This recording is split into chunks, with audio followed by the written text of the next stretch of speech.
Muy buenas tardes, tengan todos ustedes. Es un gusto continuar con el Congreso Internacional de Derecho Ambiental en homenaje a uno de los grandes juristas de nuestra región, Néstor Caferata. Y hoy estamos con la doctora Lilian Toledo Arce de Girona, de Guatemala, una extraordinaria jurista que fue secretaria del Sistema Guatemalteco de Ciencias del Cambio Climático, y que ahorita diremos un poco de su currículum. Muchísimas gracias, doctora, por estar en este evento tan importante con un amigo común, un amigo de la academia, con un amigo de usted, un jurista de muy alta talla como lo es Néstor Caferata. Muchísimas gracias, doctor José de Jesús Naveja Macías. Es muy grato, además de ser un honor, participar en este homenaje, ¿verdad?, al doctor Néstor Caferata, en donde se le confiere su más alta presea. El doctor Caferata, de quien se reconoce así como su aporte académico, particularmente en los campos del derecho ambiental. Muchísimas gracias. Bueno, la doctora Lilian Toledo Arce de Girona fue, como ya lo dijimos, secretaria del Sistema Guatemalteco de Ciencias del Cambio Climático, coordinadora de la maestría en Derecho Ambiental por la Facultad de Derecho, por la Facultad de Ciencias Jurídicas y Sociales de la Escuela de Estudios de Posgrado de la Universidad de San Carlos de Guatemala, una extraordinaria universidad no tan solo en Guatemala, sino en toda América Latina, doctora en Derecho. Cuenta con la maestría en Derecho Ambiental, con la maestría en Ciencias Ambientales y es ya miembro honorario de la Academia Mexicana de Derecho.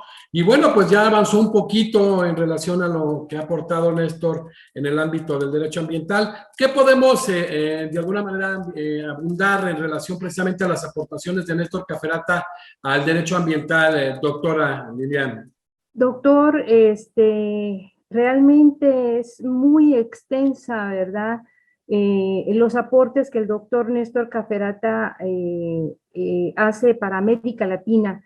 Realmente la Universidad de San Carlos de Guatemala, la Escuela de Estudios de Posgrado y la Facultad de Ciencias Jurídicas y Sociales se siente muy agradecida, sumamente agradecida con el doctor Néstor Caferata, porque realmente él es quien nos va acompañando con la maestría de Derecho Ambiental y realmente en Guatemala es muy lamentable, pero no adquirimos los documentos, no adquirimos los libros que el doctor Néstor Caferata y otros profesionales, ¿verdad?, profesores de la talla del doctor, no se pueden adquirir estos documentos acá en Guatemala. Entonces tenemos muchas veces que asistir a los congresos de derecho ambiental, donde el doctor Néstor Caferata nos ha colaborado en guiarnos y apoyarnos en qué libros podemos nosotros comprar y traer a Guatemala para nuestros profesores y profesoras y para nuestros estudiantes. Muchas gracias. Bueno, ya abundamos en relación a lo que ha aportado Néstor Caferata al derecho ambiental, pero bueno, la doctora Lilian es una amiga entrañable, le tiene un gran aprecio Néstor a ella, y pues quisiera un poquito que nos dijera quién es Néstor Caferata, cómo es la persona, como ser humano, Néstor. Bueno, a mí no me queda más que decir que es un intelectual de gran valía. Como ser humano, yo nunca había encontrado, con todo respeto, una persona que fuera tan solidaria, ¿verdad? Tan solidaria, tan caballero. Realmente nosotros nos sentimos sumamente agradecidos porque lo que él está dejando y lo que está contribuyendo en profesores y profesoras y en estudiantes de la Universidad de San Carlos de Guatemala es invaluable. Sí, claro, y es muy agradable generar sobre todo un reconocimiento, un homenaje y una presea por parte de la Academia Mexicana de Derecho con el nombre de Néstor Caferata, y aparte de las aportaciones al derecho ambiental, no tan solo en América Latina, sino en el mundo entero, el ser humano que es. Y ahora pues seguimos con esta extraordinaria conferencia, Derechos Humanos, la protección del ambiente y el cambio climático. Y bueno, doctora Lilian Toledo, ¿cómo podemos visualizar el derecho al medio ambiente como un derecho humano? Sí, sí, muchas gracias, doctor, que escribe muchísimo. Muchos de nosotros no estamos muy habituados a escribir, no tenemos las facilidades para escribir, y nos apoyamos muchísimo en los documentos del doctor Mario Peña Chacón. Yo quería hacerlo, decirlo en este veo que es importante. Si usted me permite, doctor, yo quisiera iniciar con los derechos humanos, ¿verdad? Ante todo, acá en Guatemala, pues hace poco falleció un gran maestro, tanto guatemalteco como mexicano, porque él se sentía mexicano también, que era el doctor Jorge Mario García Laguardia. El doctor Jorge Mario García Laguardia fue procurador de los derechos humanos acá en Guatemala y también tuvo algunos otros altos cargos en varias partes del mundo. Así que yo quisiera hablar, digamos, de los derechos humanos antes de hablar de los derechos humanos ambientales o los derechos humanos de la protección del ambiente. Los derechos humanos, digamos, respecto al tópico como derechos humanos, tratamos o tratando de ser lo más concreto, no perdernos en abstracciones. Para algunos de los que hemos estudiado el tema de derechos humanos, de alguna manera son un reconocimiento a las libertades que por la propia naturaleza, por la propia circunstancia de ser personas, vienen ya dadas, ¿verdad? Pero sobre todo porque desde concepciones muy antiguas como las religiosas, sobre todo en las monoteístas, la dignidad de la persona viene dada por la semejanza en el Ser Supremo, con Dios, con el Creador o con la concepción de que cada cultura eventualmente pueda tener sobre una fuerza superior y por encima de la persona está la protección, esa áurea divina. Con el paso de la historia, del tiempo, se va materializando en diversos documentos, en diversas declaraciones, que después con el tiempo adquieren una fuerza donde es obligada, es de aplicación, de cumplimiento. Para ser un poco más historicista, vamos a partir de un momento clave en la historia de la humanidad, como es la Revolución Francesa, en donde los principios de libertad, igualdad y fraternidad se irrigan a los primeros documentos. Se irrigan en los movimientos de independencia de muchos países de América y también a una de las constituciones más antiguas que debemos mencionar. Y si no es quizá la más antigua, la de Estados Unidos, y de ahí se van reflejando tal vez con el nombre de derechos humanos, sino de libertades personales, libertades individuales, de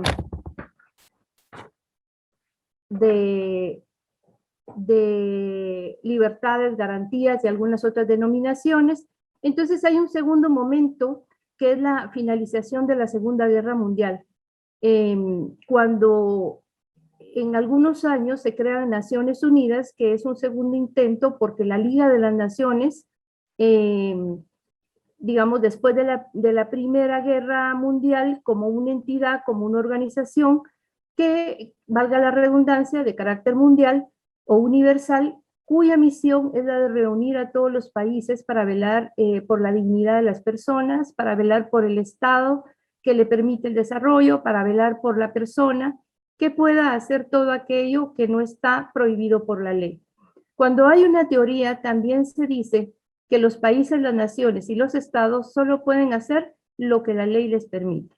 Entonces, la Declaración Universal de los Derechos Humanos es lo que podemos llamar como el primer documento moderno de una serie de declaraciones, de principios, de postulados que conforman avanzando en el tiempo e incluso modalidades van adquiriendo una fuerza casi coercitiva, casi para que estos estados vayan y habiliten los estados. Los derechos humanos son todas aquellas garantías inherentes a la persona por el solo hecho de serlo, que son inalienables, que son imprescriptibles, que no son transferibles. No se puede renunciar a ello porque cubren una esfera, yo podría decir mínima, básica, esencial, en la dignidad de todas y cada una de las personas. Los derechos humanos son un paraguas, es como una sombría, es como una cobertura a las libertades de todas las personas del planeta, y en esa, como dáculum, digamos, coloquial, en esa denominación que sostiene esa sombría es un basamento en todos los elementos esenciales de la protección, ¿verdad? De la protección de todos, de todas, de cada una de las personas, y vamos a comenzar por encima, o quizá de los derechos humanos, está el derecho a la vida. El derecho a la vida. En algunas constituciones se pregona incluso desde la propia concepción, desde el propio momento de la fecundación. Después de la vida viene otro derecho, que es el derecho a la libertad. ¿De qué me sirve estar completamente vivo si estoy encerrado en cuatro paredes?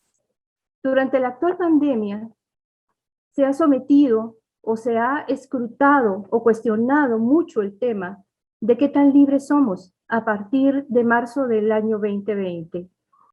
La libertad es fundamental.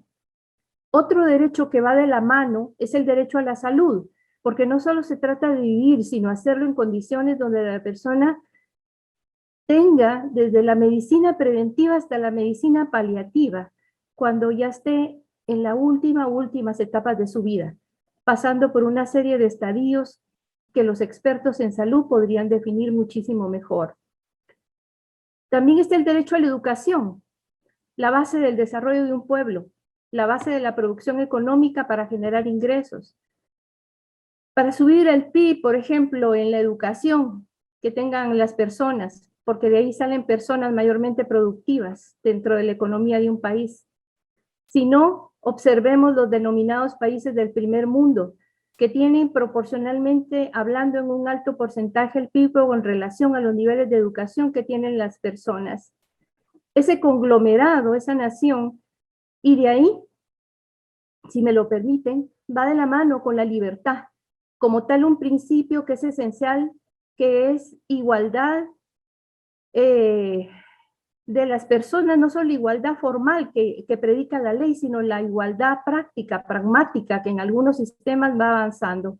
Y se denomina igualdad, sino equidad, ¿verdad? Generar cierto tipo de circunstancias ventajosas para grupos que en condiciones de normas, de normalidad, están por debajo de la mayoría de la población.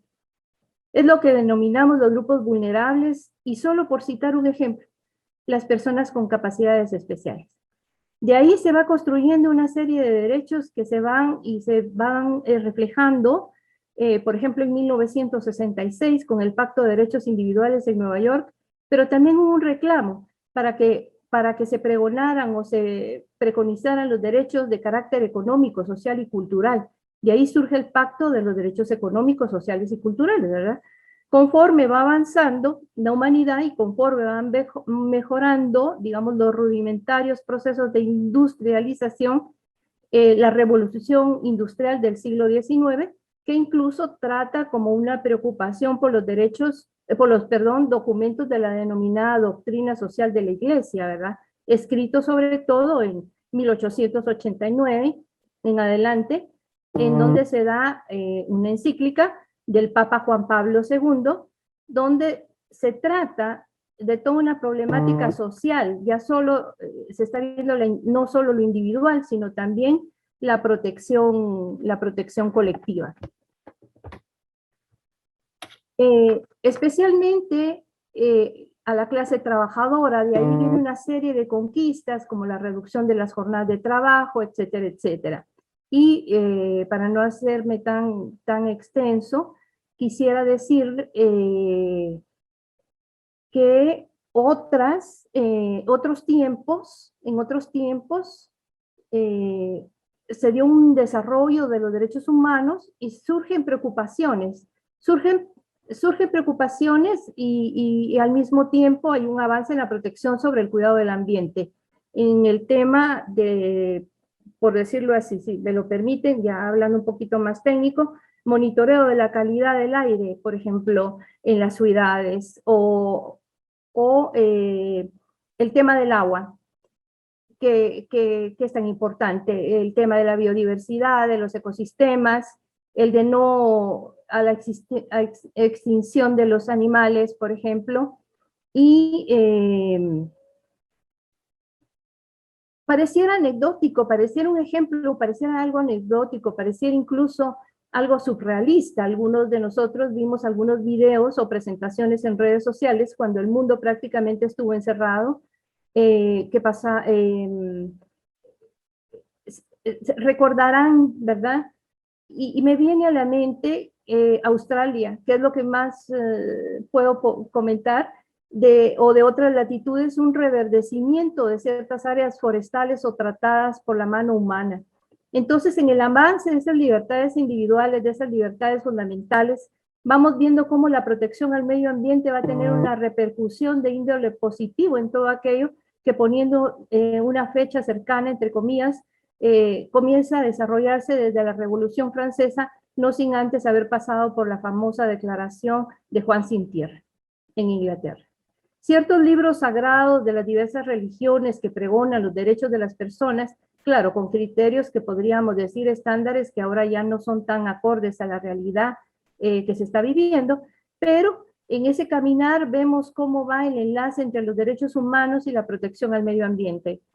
Queda para los expertos, quedará para los eruditos, va a hilar, ¿verdad?, estas primeras apreciaciones con lo que ya he comentado en el campo de la protección de la materia del ambiente. Esto es básicamente lo que yo puedo opinar al respecto desde el manejo del tema de derechos humanos para enlazarlo con otros, y vuelvo a repetir, quizá los ambientalistas lo tendrán muchísimo más claro que yo. La verdad fue muy importante este viraje, irnos a un análisis de los derechos humanos, el surgimiento de los derechos humanos, con todo este tema de la Carta Magna 1215, con evolución, con los pactos internacionales, ¿no?, de primera y segunda generación que se dan en 1966, y que a final de cuentas cómo se viene generando pues la introducción del medio ambiente como un derecho humano, que la trascendencia que tiene. Doctora, ya viendo este análisis tan profundo que hace y que de alguna manera incluso sincrético,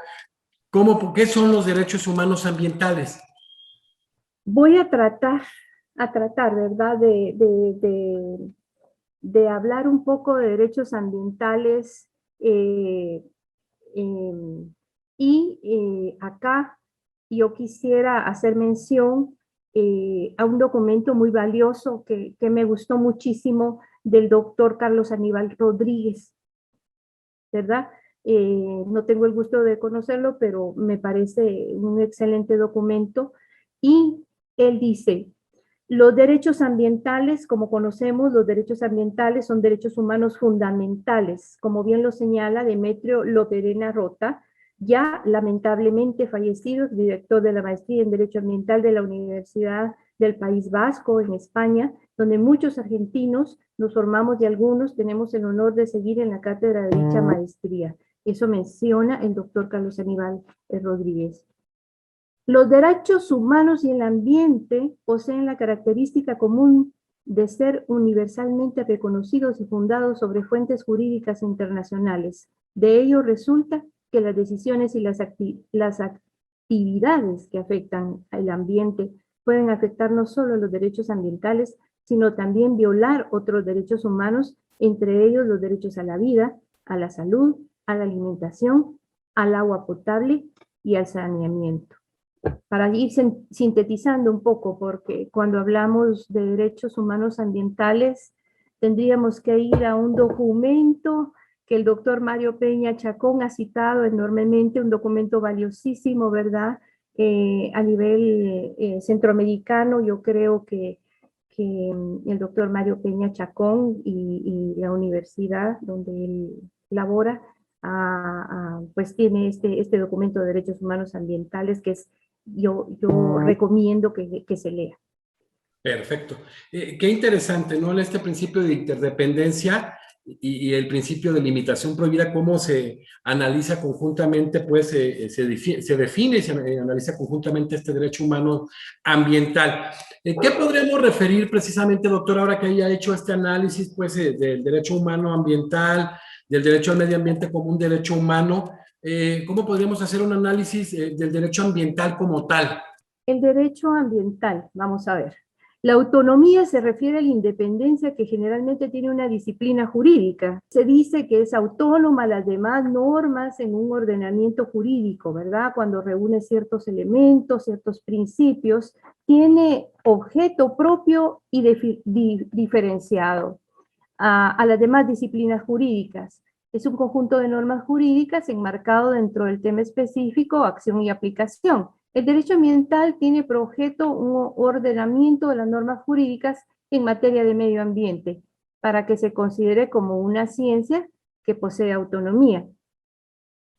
Es imperante que tenga un ámbito de estudio suficientemente extenso, que sus características sean particulares a las demás normas del derecho y que además esté investida de preceptos doctrinarios homogéneos, dominando el concepto general común y distinto del concepto general informativo de otra disciplina. El doctor Néstor Cafferata siempre nos habla de un derecho ambiental, de un bien colectivo, de bienes comunes, de bienes indivisibles, de macrobienes. Él habla de también microbienes y siempre nos sitúa en agua, cuencas hidrográficas, biodiversidad, en esa incidencia colectiva. Escuchar al doctor Néstor Cafferata sobre el tema del derecho ambiental realmente nos llama a la reflexión, y en países como los nuestros, ¿verdad? En América Latina y más al norte que el sur, el derecho ambiental es algo muy nuevo, muy reciente. Creo que formando a profesores y profesoras y estudiantes en derecho ambiental podemos lograr cambios, grandes cambios. Doctora, ¿cómo podremos referir específicamente la protección al medio ambiente o la protección del medio ambiente? ¿Qué referimos en relación a ello? Cuando nosotros decimos que vamos a proteger el ambiente, ¿cómo lo vamos a hacer? ¿Cómo podemos proteger el ambiente? No es fácil. No es fácil. Quiero citar un manual de juzgamientos de delitos ambientales. ¿Quién tiene en nuestro país como ente rector la protección del ambiente? Un Ministerio de Ambiente y Recursos Naturales, un Consejo Nacional de Áreas Protegidas, un Ministerio de Energía y Minas, un Ministerio de Salud Pública y Asistencia Social, un Instituto Nacional de Bosques. Estas entidades o instituciones de gobierno son entes rectores para la protección del ambiente. En este momento, y ustedes lo saben mejor que yo,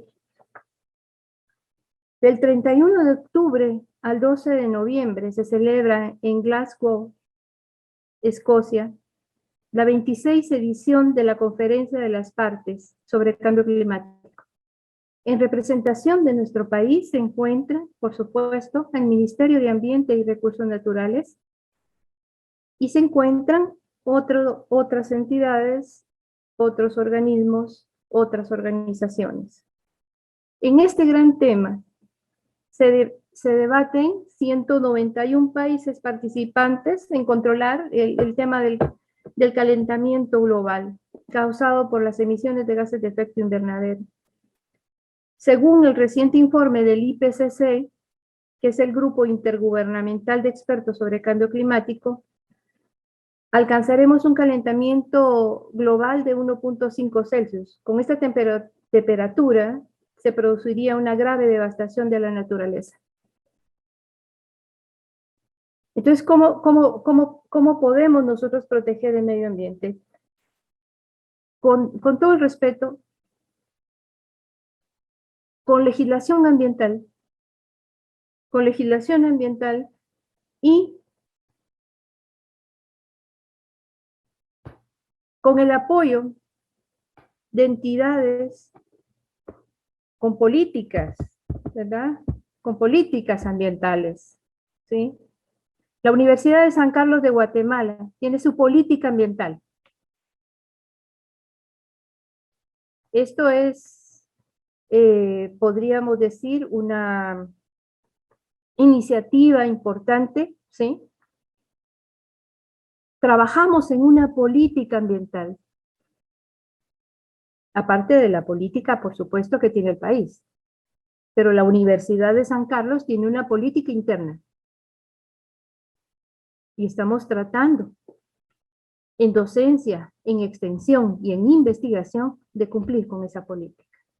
Qué importante esto que nos acaba de decir, doctora, cómo hay ese tema de conciencia en esta tan prestigiosa universidad, San Carlos, de generar una política ambiental, sobre todo en el tema de protección del ambiente. ¿Cómo se da en todos estos rubros? ¿Cómo se genera, pues, esta política ambiental dentro de la universidad? Bueno, realmente es muy reciente la política, ¿verdad? Fue del año 2014, 2016, es una política muy nueva, pero es un documento extenso, es un documento grande y se trabaja en el área, por ejemplo, de docencia. En el área de docencia lo importante es el tema curricular, ¿verdad? En todas las asignaturas, en todas las carreras, en todas las unidades académicas, debe de existir el tema del derecho ambiental, por ejemplo, ¿sí? No solamente en la Facultad de Ciencias Jurídicas y Sociales. Debe de conocerse derecho ambiental también en unidades académicas eminentemente técnicas. Y yo siempre lo he dicho, Facultad de Medicina Veterinaria y Zootecnia, Facultad de Ingeniería, por ejemplo, ¿verdad? Porque son eminentemente técnicas, ¿sí? Sí, claro. Y tienen que conocer y tienen que saber sobre derecho ambiental. Entonces, en la parte curricular es importante, es donde podemos incidir con el derecho ambiental. Sí, sobre todo generar esta conciencia ambiental.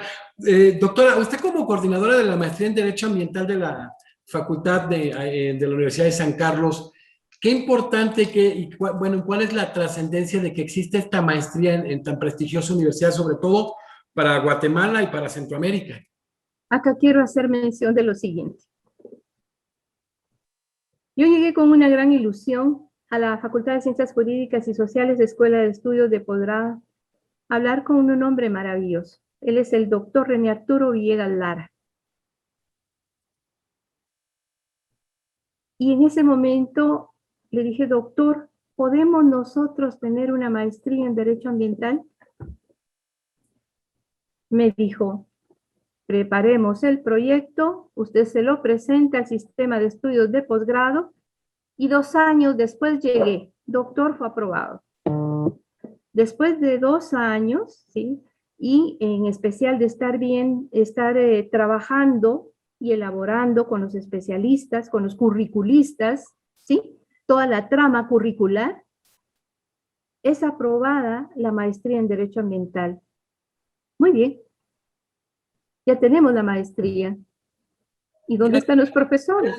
Cuando aprueban la maestría, ¿en qué año era? 2 años después, esto fue 2000, si no estoy mal, 2008 más o menos. Perfecto, fíjate. Sí, sí, 2008. Eh, sucede que, bueno, tenemos la maestría y los profesores.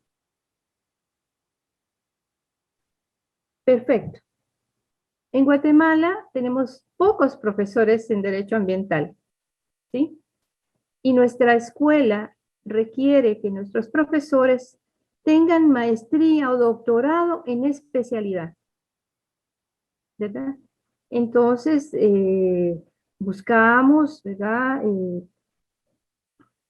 Que llenaran estos requisitos y quiero también hacer mención de un gran abogado en Guatemala, que es el doctor Mario Mancía. El doctor Mario Mancía trabaja para la Secretaría de Asuntos Ambientales del DR CAFTA. El doctor Mancía hace algunos años trabajó en un área protegida en la reserva de la biosfera maya y pues es un profesional de grandes méritos para Guatemala. Cumplía con todo. O sea, que el profesor, el doctor Mario Mancía, es profesor de la maestría en Derecho Ambiental. Tuvimos también el doctor Fajardo, el doctor Roberto Taracena Samayoa, con el tema de legislación ambiental guatemalteca. El doctor Fajardo fue ministro de Relaciones Exteriores, acá le llamamos Cancillería, por muchos años. Bueno, estuvo como diplomático en varios países y él aportaba con el tema con el curso, perdón, de la legislación, digamos, internacional en el tema de derecho ambiental. O sea que cada quien tenía su especialidad y se fue especializando más en el derecho ambiental, pero como el acompañamiento, por ejemplo, del doctor Néstor Caferata, con el acompañamiento del doctor Mario Peña Chacón y de otros profesionales, ¿verdad? En especial de América Latina. Ahora, yo también quiero hacer mención de lo siguiente, porque no puedo dejarlo fuera. El doctor Colin Crawford, él fue mi director de la maestría, podríamos decir, que yo tomé en Derecho Ambiental. Pero este fue un programa que se dio a 6 profesionales de Guatemala y entre ellos el doctor, justamente el doctor Mario Mancía, su servidora y otros profesionales que fuimos seleccionados en un grupo de 90 y creo que eran 96 currículas. Fuimos favorecidos 6 nada más, ¿verdad? Solo 6. O sea que especialistas en derecho ambiental realmente son muy pocos en nuestro país. Excelente. Bueno, el establecimiento de la política ambiental en la Universidad de San Marcos, esta maestría en Derecho Ambiental de la Facultad de Ciencias Jurídicas o Sociales de la Escuela de Estudios de Posgrado de la misma universidad que coordina usted, doctora. Y todo esto pues ha generado cosas muy interesantes que deberían de replicarse en todas las universidades de América Latina con base a esta importante conciencia y hablando para lograr la efectividad de un derecho fundamental tan trascendente, ¿no? El derecho ambiental que está sobre todo en un análisis de que sea derecho incluso de tercera y cuarta generación simultáneamente, vaya la trascendencia que tiene. Y ya nos abordó algo en relación, nos dio unas pinceladas muy importantes en relación al tema del cambio climático. ¿Qué podríamos abundar en este tema que es tan importante y a veces para mucha gente en general que nos preocupante, doctora Lilian? Yo creo que, si ustedes me permiten hablar un poco de Guatemala, ¿verdad? Sí, por favor. Guatemala está situada en el Istmo Centroamericano, con costas en el Océano Pacífico y en el Atlántico. Pertenece a la cuenca del Caribe. El país está afectado recurrentemente por sequías, por tormentas y el fenómeno del Niño, que es la oscilación, digamos, sur. El cambio climático está agudizando las vulnerabilidades socioeconómicas de la población guatemalteca. Nosotros, como Sistema Guatemalteco de Ciencias del Cambio Climático, hicimos un gran esfuerzo para poder tener un documento, el primer reporte de evaluación del conocimiento sobre cambio climático. Este documento consta de 400 páginas, donde los autores son, en su mayoría son guatemaltecos, también hay extranjeros, pero en su mayoría guatemaltecos de la Universidad de San Carlos de Guatemala y de otras universidades del país. Los aportes de ellos fueron en el tema de adaptación, mitigación, gases de efecto invernadero, también, no menos importante, ¿verdad? El tema indígena, porque tiene su aporte, ¿verdad?, sobre el cambio climático. Y podemos decir que con este documento, con este primer reporte de evaluación del conocimiento, también se involucró a Ciencias del Clima y la mitigación de emisiones de gases de efecto invernadero. Así que, y el conocimiento indígena, que ya lo mencioné, que es sumamente importante para nuestro país, ¿verdad? Quisiera, si ustedes me permiten, hablar sobre el Sistema Guatemalteco de Ciencias del Cambio Climático. Es una entidad que reúne a los expertos nacionales involucrados en investigación, planificación e implementación de medidas en torno a temas ambientales, sociales y de cambio climático.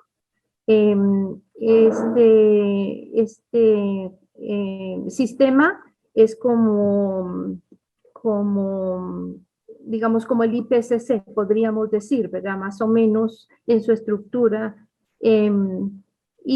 Cabe mencionar, como les vuelvo a repetir, Guatemala es un país altamente vulnerable a los efectos del cambio climático. ¿Por qué? Por su topografía, por su ubicación geográfica y por su situación socioeconómica.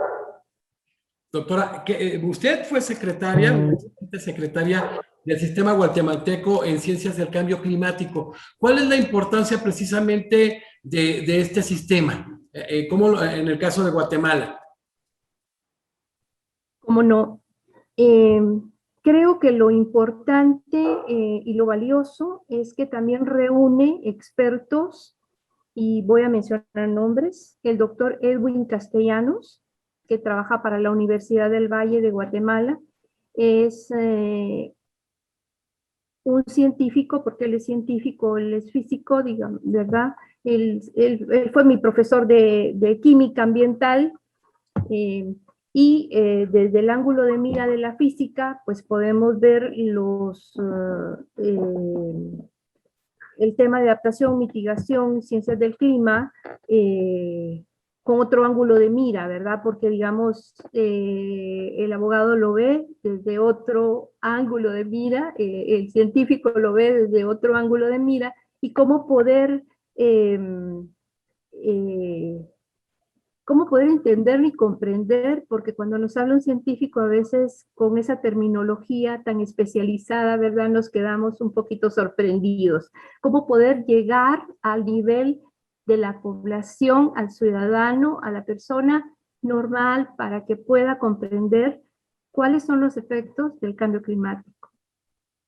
Qué importante, ¿no? O sea, a final de cuentas, incluso, por ejemplo, el abogado, el que se genera en esta maestría de Derecho Ambiental, que va más allá de temas, pues, de ciencias sociales, no tan solo de derecho, ¿no? Cómo se tiene que ir en un manejo bastante interdisciplinario, doctora.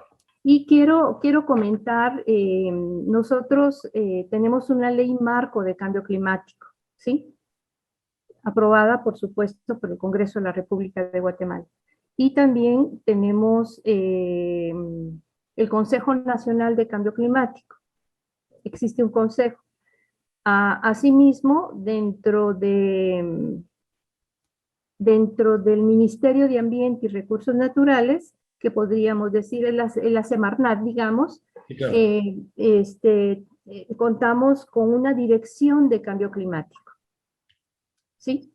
Y esta dirección de cambio climático, digamos, en este momento se encuentra justamente como Ministerio de Ambiente representándonos en Escocia, ¿verdad?, en la 26ª edición de la Conferencia de las Partes. Entonces, ¿el compromiso de Guatemala en el tema del cambio climático es real? ¿Es? Es real, o sea, se ha tomado, se ha asumido esta responsabilidad. Sí, sí. Sí se ha asumido esta responsabilidad, tanto por el ente rector como Ministerio de Ambiente y Recursos Naturales, como por las otras organizaciones y entidades y los otros ministerios de gobierno, porque cada ministerio de gobierno tiene su propia dirección de cambio climático.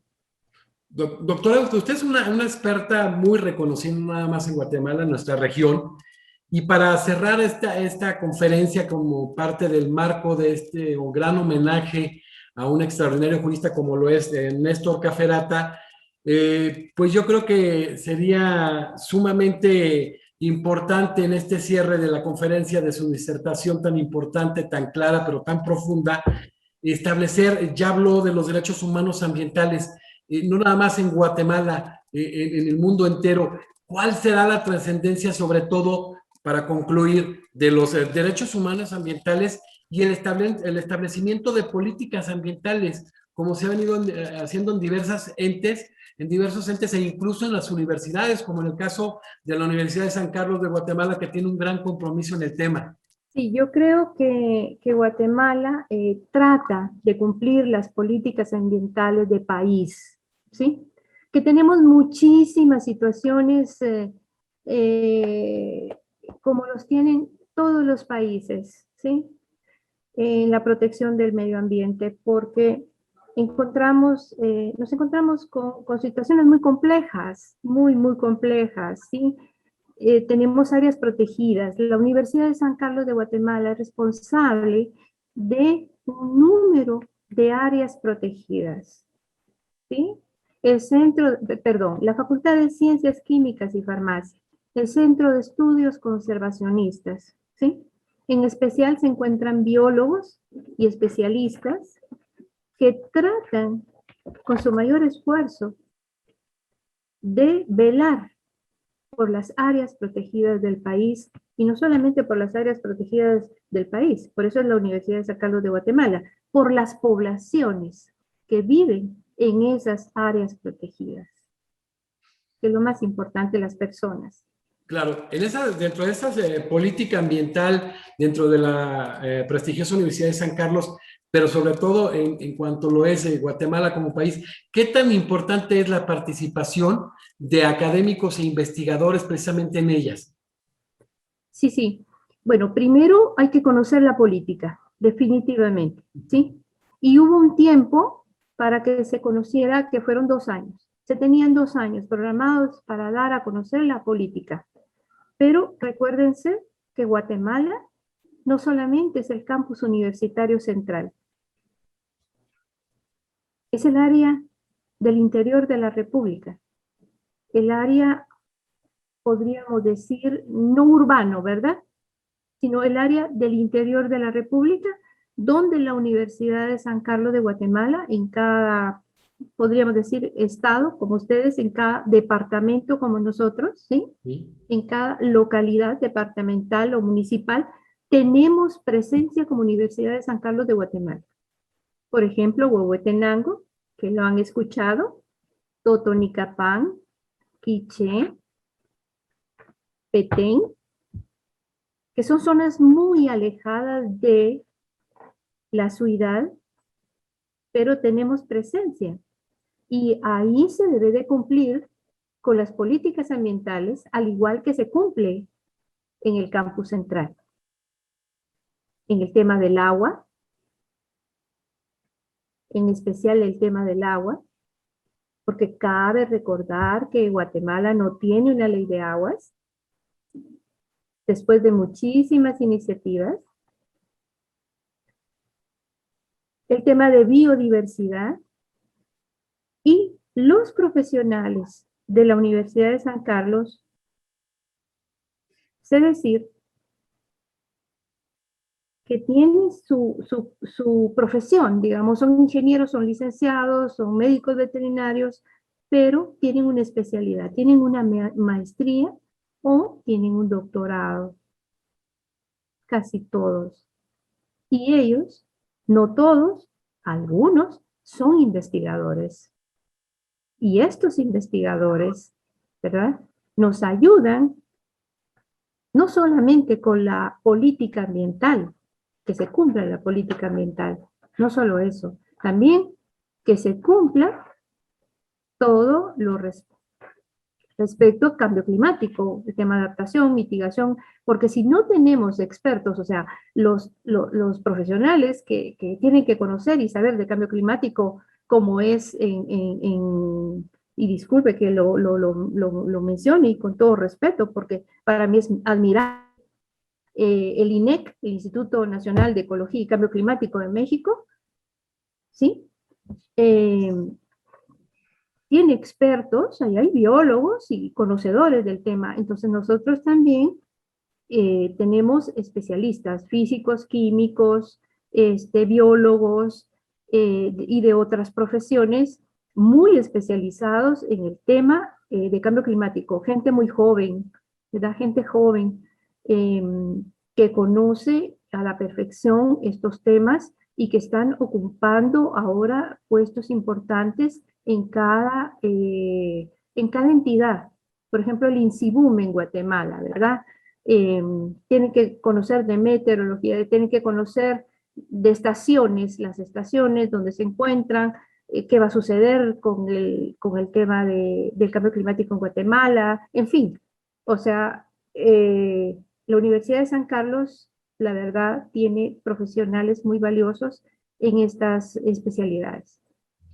Sí, qué interesante. Yo recuerdo, doctora, cuando se fue hace 3 años me creo, mi hija Gema, que es egresada de la UNAM, en un intercambio al Instituto de Ciencias Políticas de París. Y me acuerdo el primer mes que se ponía increíblemente nerviosa porque decía, estoy viendo el derecho ambiental, estaba viendo ambiental y energético, y ¿qué está haciendo un ingeniero? Y se ponía qué fórmulas y se sentía pues así como muy inquieta, y al final le encantó, o sea, entendió la esencia de este manejo interdisciplinario, ¿no? Porque nos habla usted de todas las implicaciones que precisamente tiene el derecho ambiental, y en este tema de la protección del ambiente en cuanto a la política ambiental y el cambio climático, qué importante es ello, ¿no?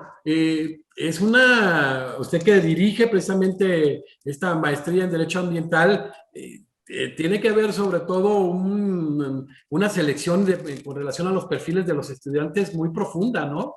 Y yo la verdad, me siento muy orgullosa de los estudiantes de la maestría porque para estudiar Derecho Ambiental no es fácil, Claro que no es fácil. no. Y el día de hoy recibo el currículum de un estudiante y yo me quedo asombrada.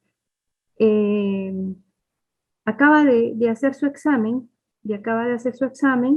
eh, aprueba, yo era del tribunal, aprueba su examen y le digo, ¿me puedes enviar tu currículum, por favor? Y me envía su currículum. Yo me quedo impresionada. Tiene 29 años, es ingeniero civil con 2 maestrías y está terminando un doctorado. O sea, yo creo que quienes estudian derecho ambiental realmente son estudiosos. Claro. Son estudiosos porque el tema del derecho ambiental no es fácil. Es muy amplio, ¿sí? Y tiene que tener conocimiento por ejemplo, química ambiental, conocimiento en instrumentos económicos ambientales, eh, en administración ambiental, eh, en derechos, en naturaleza, cultura y derecho, ¿verdad? Porque en nuestro país, pues, de cultura es importante y tiene que conocer nuestro país en el tema de áreas protegidas. O sea que si realmente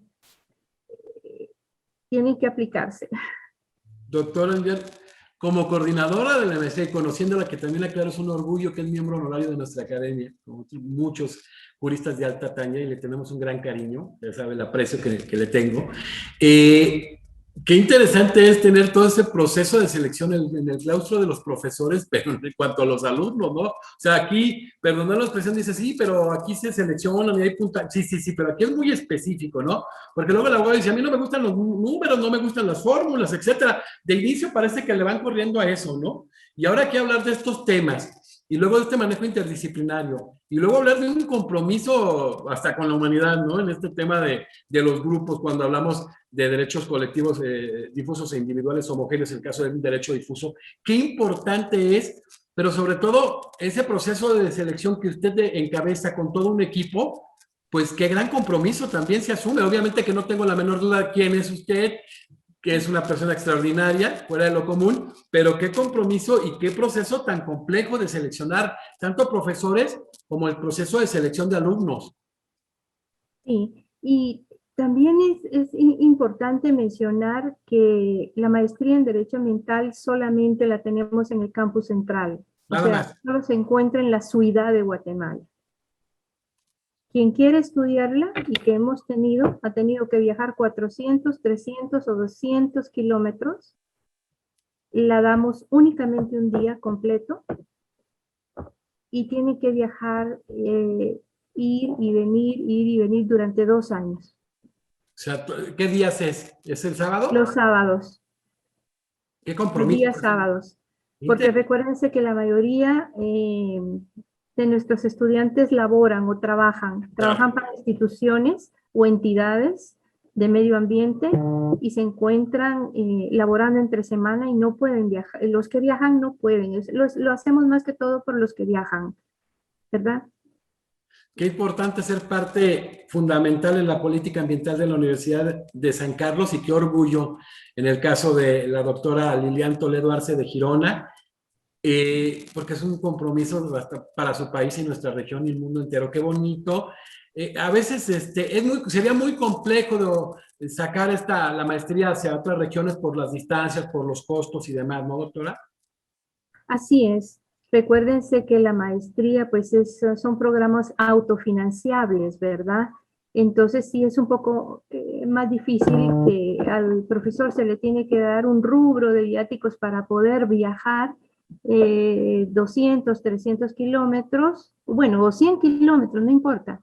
Y también, pues muchos de nuestros profesores ya son de alguna respetable edad, que no es tan fácil, ¿verdad? No es tan fácil. Tratamos de tener un cuadro de profesores que lamentablemente, y quiero decirlo así, 2 de nuestros profesores ya fallecieron, de Derecho Internacional y de Legislación Ambiental de Guatemala. Entonces hay que formar nuevos cuadros, ¿sí? Sí, qué Y complicado. lo estamos haciendo con nuestros mejores estudiantes. Excelente. Ya tenemos uno de nuestros estudiantes como profesor. Qué importante. Bueno, pues la verdad ha sido muy rica esta conferencia, siempre es muy agradable estar con la doctora Lilian Toledo Arce de Girona.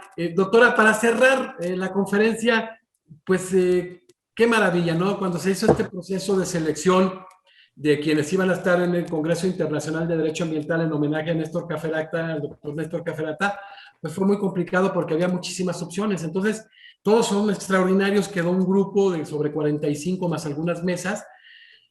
Y bueno, qué importante es estar en esto, porque aparte de la estima recíproca, digamos nosotros ya en este caso para mí, los de los tres, qué importante es formar parte en el reconocimiento de una trayectoria de una persona a la que se le tiene gran aprecio, pero sobre todo que tiene méritos tan vastos en el área y aportaciones increíbles, y ha generado doctrina y muchas cosas, ¿no? Qué importante, qué importante es ser parte de este proceso de selección para participar en este congreso en homenaje a nuestro amigo común Néstor Caferata. No, yo lo agradezco sobremanera. Para mí es un honor y me siento muy agradecida con usted, doctor, por su paciencia, por su entrega, muchísimas gracias por tomarnos en cuenta. Realmente le tenemos un gran aprecio, un gran respeto al doctor Néstor Caferata y esperamos contar con él por muchísimos años más. Tiene mucha pila, Néstor, pero también qué orgullo para la Academia Mexicana de Derecho Juan Velázquez, de la cual es miembro honorario la doctora, y para este congreso en homenaje al mismo Néstor, que estén amigos y juristas de tan alta talla y juristas tan importantes en materia ambiental como lo es la doctora Lilian. Yo creo que esto es algo muy importante incluso para toda la gente que se dedica a temas tan complejos como lo es el derecho ambiental, pero sobre todo para todo mundo, ¿no? Hoy que está adquiriendo en temas de protección del ambiente, de políticas ambientales y de cambio climático, la trascendencia que debía haber adquirido mucho tiempo atrás y que nos debemos haber encargado con un mayor compromiso de estos temas, pero que hoy en día, por las circunstancias que estamos viviendo y lo que cursamos, pues adquiere sobre todo gran importancia, y que los grandes juristas de América y Europa generen un bloque de conocimientos hoy en día a través de este Congreso Internacional, y puedan escucharse las diversas voces que puedan generar precisamente aportaciones a nivel nacional e internacional en temas ambientales. A mí me gustaría hablar sobre este documento, ¿verdad? Sí, que es del Sistema Guatemalteco de Ciencias del Cambio Climático, el primer reporte de evaluación del conocimiento sobre cambio climático del Sistema Guatemalteco de Ciencias del Cambio Climático. Creo que este es un resumen para tomadores de decisiones, ¿sí? porque el documento técnico es de 400 páginas, pero este es de 15 páginas, ¿sí? Y es para tomadores de decisiones. Doctora, ¿ese no está en PDF, nada más está en ese material? No, yo creo que sí se lo puedo compartir en PDF. Y para nosotros, a toda la gente que esté interesada, Claro. he participado en este Congreso Internacional de Derecho Ambiental, que me haga el favor la doctora Lilian y se lo hacemos llegar, si no es molestia. Sí, con mucho gusto. Lo que me gustaría decir es que el documento se basa y utiliza este grupo intergubernamental de expertos sobre cambio climático del IPCC, por sus siglas en inglés, ¿verdad? En sus informes y responde a directrices y guías mundialmente utilizadas para abordar el tema.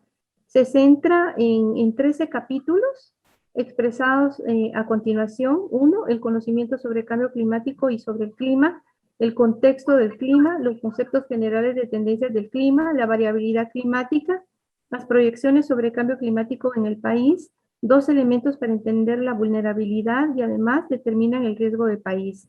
Hay un análisis sectorial de los impactos de la vulnerabilidad y las medidas de adaptación sobre el cambio climático y también sobre el recurso hídrico, agricultura, seguridad alimentaria, diversidad biológica y ecosistemas terrestres. Asimismo, sobre los océanos, ecosistemas marinos costeros, asentamientos humanos e infraestructura.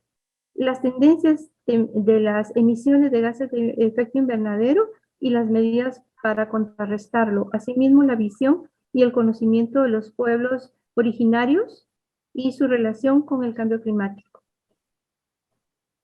Qué interesante, ¿no? Agradecemos y bueno, reitero, todos los que están participando en el Congreso y les interese, les haremos llegar el PDF que nos llega también la doctora Lilian Toledo, porque son temas muy interesantes ahora que hemos desarrollado esta conferencia muy agradable, con mucho conocimiento de causa y sobre todo de una manera sincrética, porque es complicado, expertos como la doctora Lilian, que en una hora 15 se puede dar un material tan vasto y parece increíble cómo se acomoda y se da. Entonces, pues agradecemos hoy la conferencia de la doctora Lilian Toledo Arce de Girona, de Guatemala, con el tema Derechos Humanos, la protección del ambiente y el cambio climático, abordando precisamente el derecho al medio ambiente como derecho humano, los derechos humanos ambientales, un análisis del derecho ambiental como tal, la protección del ambiente, visualizando políticas ambientales, incluidas la de la Universidad de San Carlos, y el tema tan trascendente y hoy tan importante como lo es el cambio climático, entre otras muchas cosas,